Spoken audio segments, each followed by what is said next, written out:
Oi, sou o Paulo Marchetti, me ajeitando aqui na cadeira e trago mais um conteúdo a respeito dos lançamentos e curiosidades da semana. Neste vídeo eu vou falar do que aconteceu entre os dias 17 e 23 de maio. Lembro que este vídeo e tantos outros fazem parte de uma playlist que eu criei chamada O Rock Brasileiro e Suas Histórias, e nos vídeos, tantos que eu já gravei e publiquei, tem de todas as cenas do rock brasileiro, desde 1955, a cena dos anos 50, que é um conteúdo que pouca gente fala, dos 5 primeiros anos do rock brasileiro, e dos anos 70, anos 60, Jovem Guarda, anos 80, 90, de tudo, personagens, discos, é só procurar a lista e ver o que te agrada, mas tem muita coisa lá. E eu também costumo deixar um link de uma playlist que eu fiz de 30 anos, para comemorar 30 anos da MTV, e que eu conto os bastidores da época que eu trabalhei na MTV, entre 93 e 2000. E, e é isso. E eu lembro também que este conteúdo é exclusivo por conta do meu livro Calendário do Rock Brasileiro, o único calendário musical da literatura brasileira que eu lancei ano passado, 2020, em março de 2025. É uma pesquisa única, portanto, tudo isso, tanto o que está aqui, essas 1850, mais ou menos 1850 datas, e esses vídeos, tudo, tudo conteúdo exclusivo. E é isso. O livro foi lançado de forma independente, completamente independente. Eu só vendo por e-mail, e o e-mail está na descrição do vídeo. É só mandar para mim que a gente conversa. E, bem, para começar essa semana, tem alguns bons lançamentos, algumas boas curiosidades. Eu separei 9 discos, 9 álbuns para mostrar aqui. Claro que a semana tem muito mais lançamentos, porém, eu faço uma curadoria própria para escolher alguns que tenham boas curiosidades, enfim. E eu lembro, esse aí é o primeiro da lista, não tem nenhum dos anos 50, nenhum dos anos 60. Nessa semana já começamos com 1971, que é o Jardim Elétrico do Mutantes. E, e eu lembro que, assim, eu produzir, fazer gravar esses vídeos e mostrar esses discos é uma forma de manter a nossa memória viva, manter esses álbuns todos, esses artistas todos vivos. E eu trago aqui algumas curiosidades que eu pesquiso, tanto por conta do livro, e também eu faço uma pesquisa rápida aqui antes de gravar tudo, para relembrar algumas coisas. É para te incentivar a ouvir esses discos, a resgatar esses discos e também ir atrás de mais curiosidades, de mais informações. Aqui eu faço uma passada rápida, uma pincelada rápida, às vezes até trago bastidores do que eu vivi, tanto nos anos 80, com os meus amigos artistas, músicos, quanto nos anos 90, quando eu participei da MTV, e depois que eu participei de tantos outros projetos, emissoras e produtoras. Então eu trago um pouco de tudo, assim, mas o vídeo é para te incentivar a resgatar também esses álbuns e esses artistas, que para não deixar exatamente a nossa memória morrer, que a história do rock brasileiro ela é riquíssima. Apesar de que, ano passado, 2025, nenhuma mídia que se diz especializada em rock, comemorou os 70 anos do rock brasileiro. Só eu comemorei, tanto lançando este livro em março do ano passado. Se você quiser comprá-lo, o e-mail está na descrição deste vídeo. Ele é completamente independente. Eu não teve, né, eu procurei acho que umas 3 editoras, não houve interesse. Procurei rádios, procurei artistas, procurei um monte de coisa e ninguém quis saber. Então, assim, o rock é marginalizado e é esquecido até mesmo por quem faz o rock, por quem escreve sobre rock, por quem fala sobre. Quem ser eu? Eu me tiro disso aí, porque estou eu aqui resgatando a nossa memória, a nossa riquíssima memória, como é este disco do Mutantes, que é o quarto disco do Mutantes. Tem Top Top, tem El Justiceiro, tem Baby, que é uma regravação do Caetano Veloso.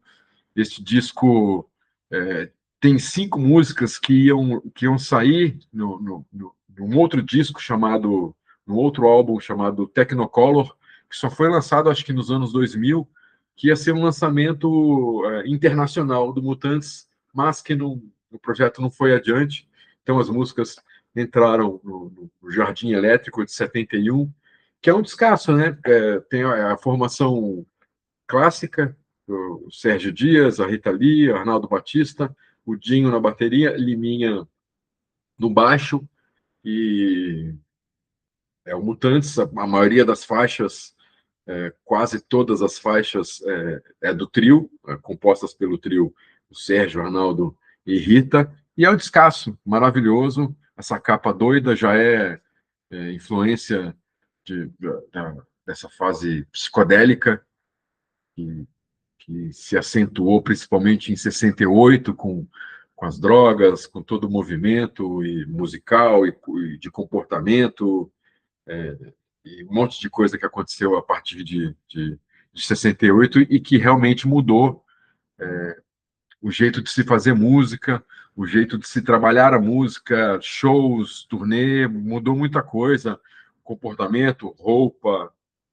as gírias, houve 69, 68, tivemos muitos festivais, inclusive no Brasil, mas tivemos Woodstock e tantos outros, e essa capa reflete bastante o que foi essa fase psicodélica dos anos que prevaleceu nos anos 70, continuando aqui os anos 70. Inclusive, essa semana não tem nenhum lançamento, nem dos anos 50, nem dos anos 60, começou já com 71, e no ano seguinte o Caetano lançou o Transa, 72, que é um álbum que ele gravou quando ele estava no exílio, em Londres.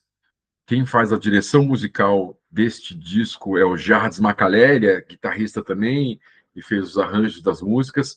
E o Caetano, ele fala, isso é um descasso, né? Transa é um descasso mesmo. E o Caetano mesmo fala que é um álbum de banda. Ele compôs as músicas, só que ele levava as músicas ainda cruas, assim, ele compôs o violão, né? Voz e violão, ele levou para os ensaios essas músicas, só essa base, e a banda que fez o arranjo foi trabalhado com o pessoal que gravou esse disco. Esse disco foi gravado praticamente ao vivo, take único, muito legal, é muito expressivo na carreira do Caetano. É um dos principais álbuns, ele consta aí em várias listas relacionadas a discos brasileiros, tanto de rock quanto de MPB. E o Transa, que é o Caetano, ele esteve aqui em janeiro de 72 para comemorar, teve uma missa de comemoração do casamento dos pais dele e tudo. E o governo, eu não sei se foi o governo, eu não sei muito bem a história, mas pediram para ele, sugeriram para o Caetano gravar um disco a respeito da Transamazônica. E aí não deu certo o projeto, tudo, ele voltou para Londres e lançou esse disco chamado Transa. E, e é isso, ele tem essa pegada de banda mesmo, e tem, porra, You Don't Know Me, It's a Long Way, Mora na Filosofia, tem participação da Ângela Rorô tocando flauta em uma das faixas. A Ângela Rorô nem tinha carreira musical ainda, não tinha lançado nada de disco, não era completamente desconhecida, e também tem participação da Gal Costa, não lembro, talvez em You Don't Know Me, ou em algumas faixas. A Gal Costa também participa deste álbum, e como eu falei, muito importante. O Caetano, inclusive, ele conta em entrevista que ele ficou muito bravo com o design da capa, que não veio ficha técnica, não veio o nome dos músicos, de nada. Assim, e ele ficou pé da vida, porque ele falou, cara, esse é é o meu primeiro trabalho, é o sexto disco do Caetano, e é o meu primeiro trabalho como banda, e a banda não está presente na ficha técnica, nem tem ficha técnica, ele ficou possesso. A ficha técnica só apareceu depois, em uma das edições lançadas, acho que até já nos anos 2000, e, mas fica aí então a recomendação desse disco, e pulo para 76.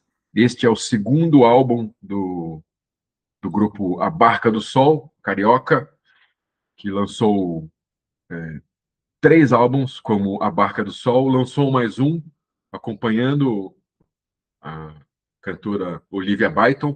Na verdade, o disco da Olivia Byton, que eu esqueci o nome, que é de 78, se eu não me engano, o primeiro disco da Olivia Byton, é praticamente um disco da Barca do Sol, porque as composições são da Barca do Sol, é a Barca do Sol cantando, tocando, e então assim, a Barca do Sol e Olivia Byton, na verdade.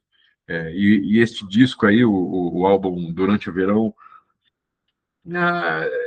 é bem típico das bandas brasileiras dos anos 70, com muita influência de MPB, tem viola, violão, inclusive nesse disco já consta gravação já tem guitarra, já tem baixo elétrico, que acho que no primeiro disco, se não me engano, tem pouca coisa, aqui tem mais, e é bastante influenciado pela sonoridade brasileira, e é uma característica, como eu acabei de falar, de alguns grupos dos anos 70 de puxar a MPB e misturar com rock. É o caso do Transa, é o caso de Durante o Verão, aí tem, pô, Clube da Esquina, tem, pô, tantos outros discos lançados no 70 que tem essa mistura de MPB com rock, que é bem característica e bem peculiar. É, a Barca do Sol, para quem não sabe, um dos integrantes da Barca do Sol era o Jacques Morelenbaum, e ele ficou famoso nos anos 80 por fazer aquela frase do Até Quando Esperar, da Plebe Rude, aquele violoncelo. Pam, bam, bam, bam, bam, bam. É o Jacques Morelenbaum que faz. E o Jacques, ele gravou com tantos outros artistas e gravou e tocou e produziu e arranjou. Todos eles, todos os integrantes da Barca do Sol são grandes músicos, assim como a cena dos anos 70 brasileira ficou, tem essa características de grandes músicos que faziam parte essas tantas bandas dos 70. Está aqui uma coletânea lançada em 85, chamada Metal Rock. Eu fiz um vídeo, precisa procurar na lista da playlist Rock Brasileiro e Suas Histórias. Eu fiz um vídeo só sobre as coletâneas lançadas nos anos 80, e foram várias, na vertente do heavy metal, tem algumas bastante significativas, que nem o SP Metal, da Baratos Afins, né, 1 e 2, e tantas outras que nem essa. Tem Made in Brasil, tem Eclipse, Ataque, Máscara de Ferro, De Castro e Sangue da Cidade. O Sangue da Cidade ficou famoso também no começo dos anos 80, com aquela música Dá Mais Um, nananã. Tocava muito no Circo Voador. E o Made in Brasil é o único grupo dos anos 70. Os outros todos grupos dessa coletânea são da década de 80, e nenhum deles, tirando o Sangue da Cidade, nenhum deles, nem o Eclipse, nem o Ataque, nem Máscara de Ferro, gravaram discos. Participaram de outras coletâneas, talvez tenha gravado um compacto aqui, outro ali, mas nenhum deles tem, tem algum disco lançado. Então, essa coletânea, ela, para quem gosta do hard rock e do heavy metal brasileiro, ela, ela é importante pelo registro único desses grupos todos. E seguindo aqui, estou falando de 85, se eu não me engano, eu vou pular já para 87. Este é o segundo disco, segundo álbum do Tóquio, que já é já é uma formação diferente do primeiro disco. Ele não foi tão significativo quanto o primeiro, que tinha Humanas, tinha Humanos, Garota de Berlim, Minha Mão Direita, grandes hits do Tóquio. Este passou meio despercebido, foi lançado em 87, e o Tóquio, se eu não me engano, no comecinho de 89, janeiro, fevereiro, talvez, eu tenho a data aqui, mas eu não lembro, é, acabou a atividade, as atividades. Em 87, o Brasil já era outro, tanto a cena musical quanto a economia do país era outra, diferente do que era 85, 86. Nenhuma música desse disco, eu separei aqui algumas para destacar. Metralhar e Não Morrer talvez seja a mais famosa, né, desse disco. Tem Senhor Abridor, Vida de Papel, e um dos componentes, um dos integrantes do Tóquio é o Bid. Eu vou falar dele daqui a pouco de novo, guitarrista do Tóquio. Uma vez teve uma curiosidade, fui pegar, eu tinha algumas amigas que trabalhavam em lojas no Shopping Guatemi, em São Paulo, e no sábado à tarde eu costumava passar lá para pegá-las no fim de tarde, assim, fim de expediente, a gente saía direto do shopping, ia tomar uma cerveja, ia fazer alguma coisa, tudo. Então, vez ou outra, eu passava pelo Iguatemi, e uma dessas vezes eu parei o carro numa rua em frente ao shopping mesmo, eu não lembro o nome da rua, mas é bem em frente ao shopping, estacionei, parei o carro e comecei a andar em direção ao shopping e comecei a escutar uma banda de rock tocando. Eu falei, pô, tal, e fui chegando na Faria Lima, que é a avenida onde fica o shopping Iguatemi, e fui chegando perto da Faria Lima para atravessar a rua e o volume foi aumentando e tal, e eu vi que era a casa quase ao lado da Faria Lima e a porta da casa estava aberta. Eu falei, pô, vou entrar, vou ver o que que é. Eu entrei, era a casa do Supla e o Tóquio estava tocando, tinha uma arquibancada armada, pequena. Quando eu entrei, tinha assim uma família, tinha, sei lá, comigo 10 pessoas no máximo. E o Tóquio estava ali fazendo um som. É, exatamente, provavelmente essa formação aí que está nesse segundo disco. E foi uma coisa bem curiosa. Eu fiquei ali, vi, sei lá, duas músicas, três músicas e depois tive que ir embora. Mas teve essa coisa do Supla abrir a casa dele, botar um palco fora, no jardim, né? A casa era recuada, tinha um jardim na frente, então ele botou esse palco no gramado e montou essas duas arquibancadas pequenininhas, as arquibancadas de ferro e tal, bem pequenininhas, e eu não sei que eles tocaram, mas eu lembro dessa fase. Eu vi um show do Tóquio no Guarujá, na época que o Hollywood Rock era gratuito e era feito no Guarujá, na Praia da Enseada, onde eu ficava, e teve duas ou três edições do Hollywood Rock gratuito na praia, só com banda brasileira, antes de se tornar o Hollywood Rock com atrações internacionais e tal, a partir de 88, né? E eu vi um show do Tóquio que eu fiquei assim. Eu era punk na época, assim, eu não tinha nada contra o Tóquio, eu só não gostava que alguns jornalistas colocavam o Tóquio na prateleira do punk rock, que até era, mas assim, pelo jeito deles, tal, a gente não batia, não tinha muito a ver, assim, se botar o Tóquio junto com, sei lá, com o Cólera, sabe, com as bandas realmente de punk rock. Então, o pessoal do movimento punk não via o Tóquio como uma banda punk e tal. Eu não tinha nenhum preconceito, eu só não gostava disso. Mas eu fiquei de cara, assim, o palco era enorme, era um Hollywood Rock que teve Tóquio, Rádio Táxi, Kid Abelha, Legião Urbana e Lulu Santos. Eu não sei se teve mais algum nome, mas tinham esses cinco nomes. E realmente, assim, eu fiquei de queixo caído com a apresentação do Tóquio, com a performance do Supla e tal. Foi bem bacana esse show do Tóquio. E foi as duas únicas experiências ao vivo que eu tive com o Tóquio, foi esse ensaio aberto e esse show do Hollywood Rock. Em 87 é um ano bastante rico. Em outras semanas já mostrei Now, já mostrei Gueto, outros grupos que lançaram bons discos em 87.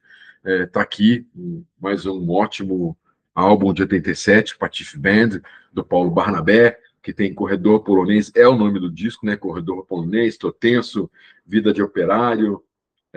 Tem uma música, o Chapéu Vermelho, que o Paulo Barnabé resgatou, que foi gravada nos anos 60, no início dos anos 60, pelo Hamilton de Giorgio, que foi um dos primeiros cantores do rock brasileiro, o pioneiro.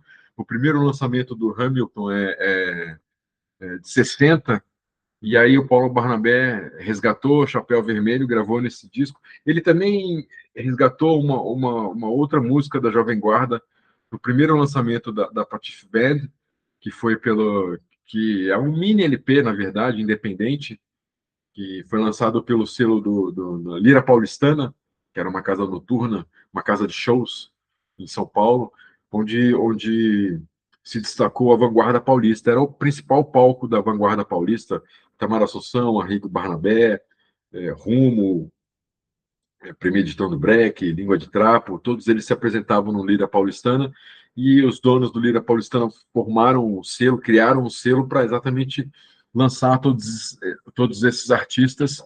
E aí, quando passou esse auge da vanguarda paulista, que foi entre 78 e 82, assim, o Paulo Barnabé, que acompanhava o irmão, super maestro, nossa, Paulo Barnabé, gigante, ele resolveu também fazer o trabalho dele, e o trabalho dele era a Patife Band. Então ele criou a Patife Band, que teve várias formações antes de gravar esse primeiro disco independente.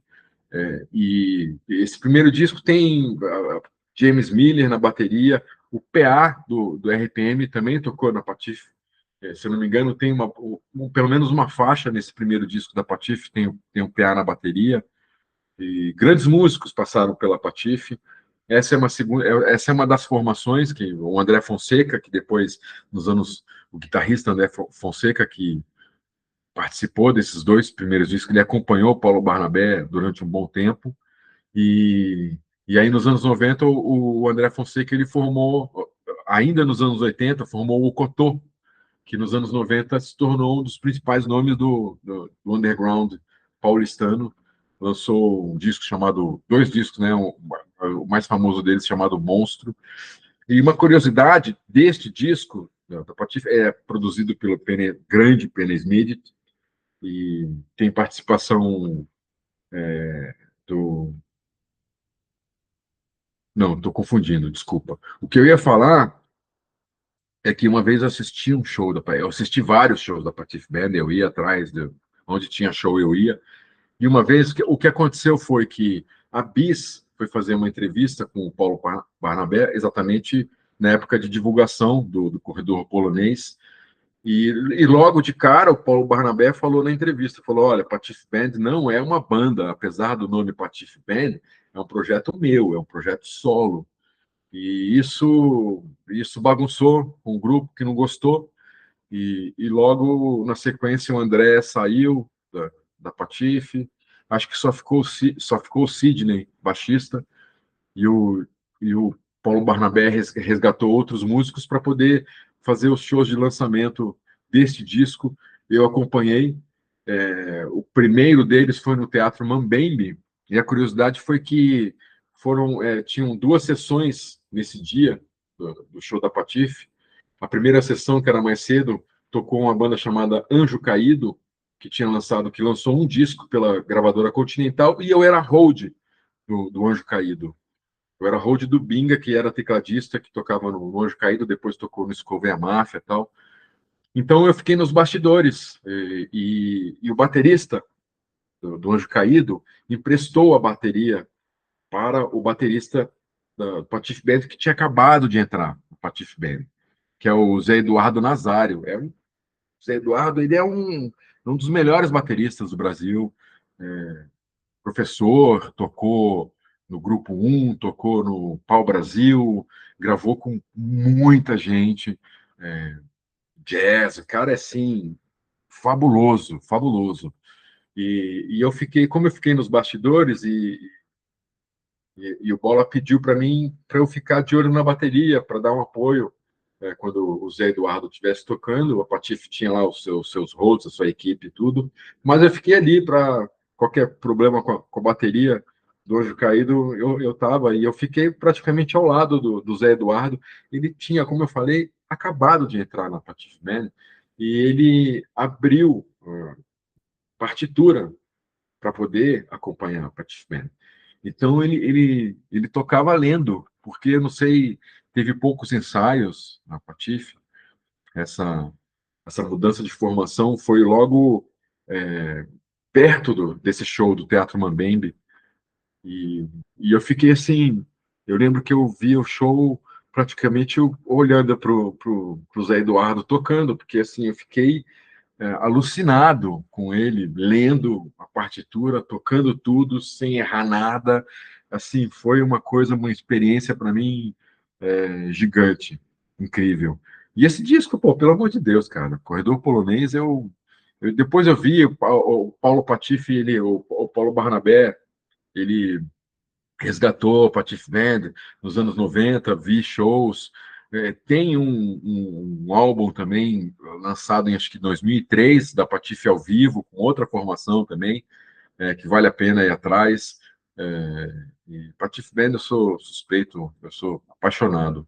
Tá aqui um outro disco de 87, Cabine C, do Ciro Pessoa, grande Ciro Pessoa. Ciro Pessoa foi um dos fundadores do Titãs. Inclusive, ele saiu do Titãs logo no início do Titãs, ele nem gravou o primeiro disco do Titãs, e já formou o Cabine C. Ele tem outros projetos musicais tal, mas o Cabine C, pelo Cabine C passou vários músicos, inclusive o Charles Gavan, do Titãs, chegou a tocar no Cabine C, e tem a Ana Ruth, a Marielle, tem a Vânia Fogueri, quem mais? Nesse disco aí tem participação do Fernando Deluc na guitarra, tem participação do Akira S, super baixista, e a curiosidade do Fósforos de Oxford, que chama esse disco, é que ele foi lançado pela RPM Discos. O RPM mesmo montou um selo, que nem o Beatles que fez o selo deles, o RPM montou um selo no meio daquele caos todo que o RPM vivia de voltar e gravar e não gravar, e a banda termina, não termina, essa coisa toda, eles inventaram de criar um selo, e o primeiro e único lançamento foi esse disco do Cabine C, que inclusive é um disco produzido pelo Luiz Schiavon, que era tecladista do RPM. É um disco muito bem feito, muito bem produzido, muito bem acabado, muito bem trabalhado, e ele demorou muito para ser lançado. Ele foi gravado e depois demorou, sei lá, meses, exatamente pela confusão que o RPM passava na época e que afetou o cronograma desse selo, que também foi um fracasso, porque não durou muito, durou esse disco só. Mas vale muito a pena. Tem Pânico e Solidão, que foi a música mais conhecida, é a música de trabalho desse disco. Tem Jardim das Geixas e Tão Perto e outras músicas. É uma vertente mais assim gótica, né? Uma coisa mais dark, mas vale a pena também conferir esse disco aí. Eu não cheguei a ver, mas ele deve estar disponível nas plataformas de música digital. E fica aqui uma homenagem, inclusive, para o Ciro Pessoa, que era uma grande figura aqui de São Paulo. Este é o segundo álbum do Mundo Livre S.A., já pulando de 87 para 96. Tem dois discos de 96 aqui, os dois do Mangue Beat. O primeiro que eu separei, Aguentando a Oia, do Mundo Livre, que tem Free Word, Computadores Fazem Arte, que o Chico Science gravou no primeiro disco, e Seu Suor é o Melhor de Você. Eu não sei se tem clipe de Free Word, e acho que tem clipe de Seu Suor é Melhor que Você, e esse disco ainda foi gravado pela Banguela, eu lembro, eu estava lá, acompanhei a gravação, não, mas às vezes eu ia para o Bebop, saía da MTV, passava lá no Bebop, que era um QG, o Bebop, o Banguela ficava no Bebop, eram dois estúdios, estúdio A, estúdio B, e E era um ponto de encontro da galera. Então, volta e meia eu ia lá, tinha gente, tanto dentro do estúdio quanto fora, na cozinha, para lá e para cá. Se o estúdio A estava sendo usado, tinha gente no estúdio B. Se o estúdio B estava sendo usado, tinha gente no estúdio A. Era uma movimentação intensa no Bebop. Esse disco foi gravado no Bebop. É, tem aí a participação de alguns amigos, a Renata, que era divulgadora, o César Gavan, que trabalhou também como relações artísticas do Banguela, Cezinha Gavan, que é irmão do Charles Gavan. O Cezinha, inclusive, tem um canal muito bom no YouTube chamado Vitrola Verde, com grandes entrevistas, vale a pena dar uma olhada nas entrevistas que o Cezinha faz, maravilhosa. Mas tá aí o lançamento da cena Mangue Beat em 96, esse segundo álbum do Mundo Livre S.A., Aguentando a Oia. E também em 96 saiu este belíssimo álbum do Chico Science Nação Zumbi, Afrociberdelia, que foi produzido pelo Bid. Eu falei que ia citar o Bid de novo, o Bid, que era guitarrista do Tóquio, no segundo disco do Tóquio que eu mostrei. Eu não sei se o Bid faz parte do primeiro disco do Tóquio, não lembro. Mas o Bid depois se tornou produtor e tudo, e ele produziu este belíssimo disco, belíssimo registro do Chico Science e Nação Zumbi, o Afrociberdelia, que tem Marcou. Marcou tem participação de Gilberto Gil, de Marcelo D2, Maracatu Atômico, do Jorge Maltner, tem Manguetown, e tem Criança de Domingo, e o Marcelo Lobato, que era do Rapa, ele participa de 2 faixas tocando teclado, e a curiosidade fica por essa faixa, Criança de Domingo.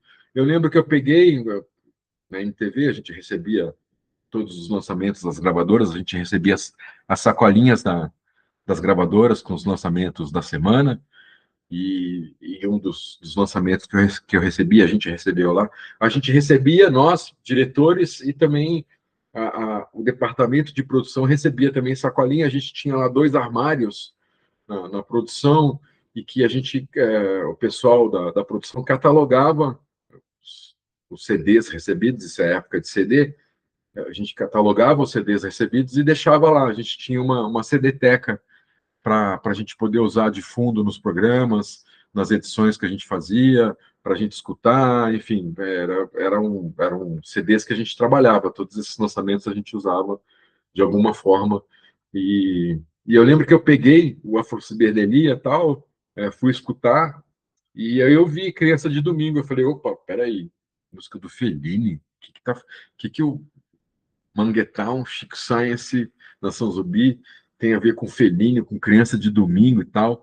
E eu lembro que numa oportunidade eu conversei com o Chico Science e perguntei para ele, falei, cara, na MTV, assim, eu não lembro se foi no prédio, se foi no VMB, enfim, esbarrei com eles, e eu perguntei, curioso, falei, Chico, como assim vocês gravaram Criança de Domingo? Fiquei curioso, da onde que vocês tiraram e tal, e ele me contou que ele gostava dessa cena alternativa, pós-punk paulistana. Ele gostava de Smack, de Fellini, Mercenárias, Akira S, todos esses grupos que faziam Voluntários da Pátria, que faziam parte dessa cena alternativa de São Paulo.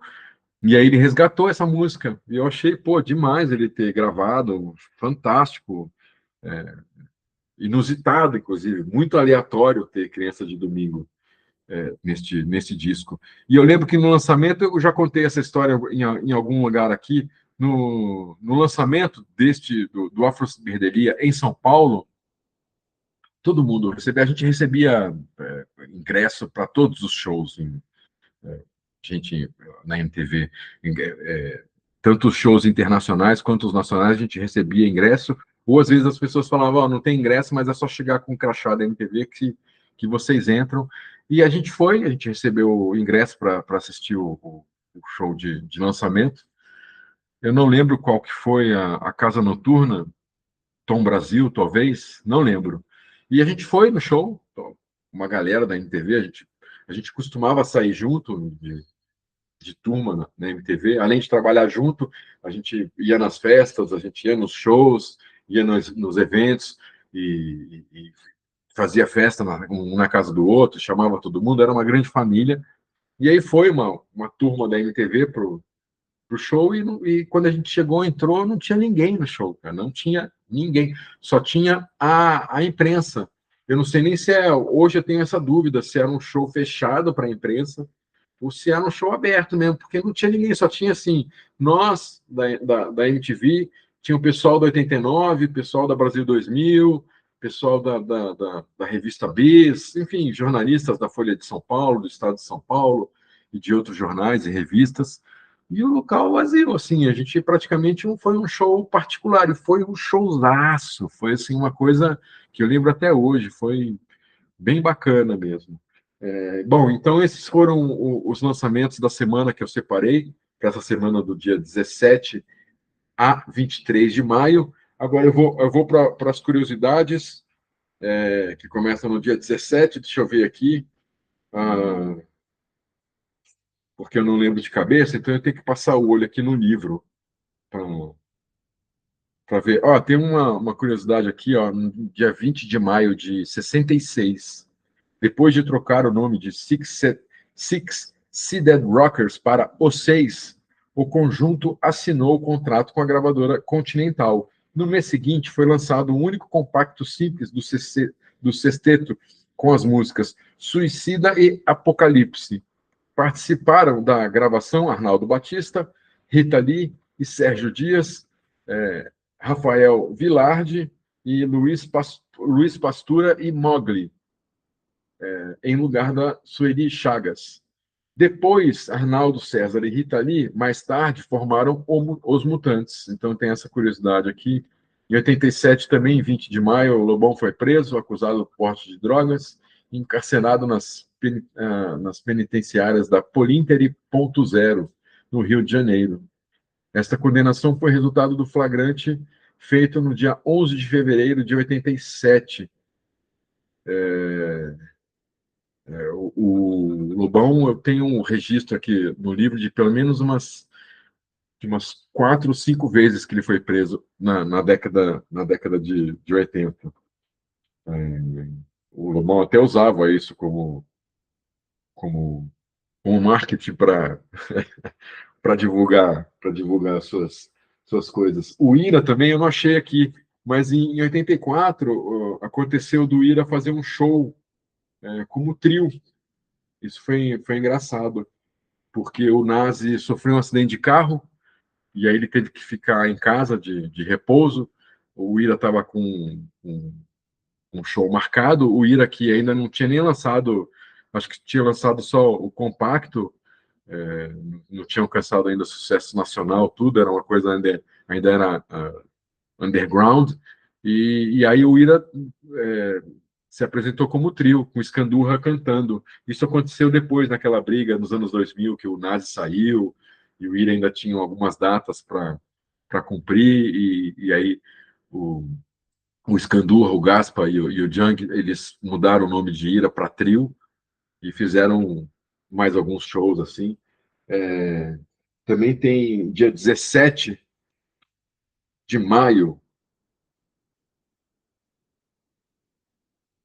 Tá aqui, ó, nos dias 17 e 18, o Ira tocou na Casa Noturna Paulistana Radar Tantan. Na ocasião, o grupo se apresentou como trio, com o guitarrista Edgar Scandurra cantando. O vocalista Nazi havia sofrido um acidente de carro e ficou um mês em recuperação. E é isso. E teve. Também aconteceu o Augusto Lix, ele entrou nessa semana de 17 a 28 de 27 17 a 23 de maio, o Augusto Lix, ele entrou para o Engenheiros do Havaí, e tem uma data aqui legal da Celi Campelo, ó, em 1960, olha que legal, 23 de maio de 60, a Celi Campelo chegou ao primeiro lugar de vendas no Rio de Janeiro, com um compacto duplo, com as músicas Banho de Lua e Querida Mamãe, era um compacto duplo. Banho de Lua, Querida Mamãe, Grande Amor e Frank. Nessa lista, olha só, nessa lista, Celia está à frente de João Gilberto, um samba de uma nota só, Calbi Peixoto com Marina e Frank Sinatra com All My Tomorrows. Ou seja, o rock, quando ele chegou para o Brasil, ele chegou já com o pé na porta, assim, arrebentando tudo. E essa não foi a primeira ocasião. Isso em 1960, veja só o pioneirismo. Mas teve outras listas de vendas que o Roberto Carlos ficou à frente também, a própria Celi Campelo, a Sônia Delfino. Tem alguns casos que estão aqui no calendário do rock brasileiro que aconteceu isso, que artistas de rock passaram à frente de artistas já dinossauros naquela época. Enfim, são essas as curiosidades da semana de 17 a 23 de maio.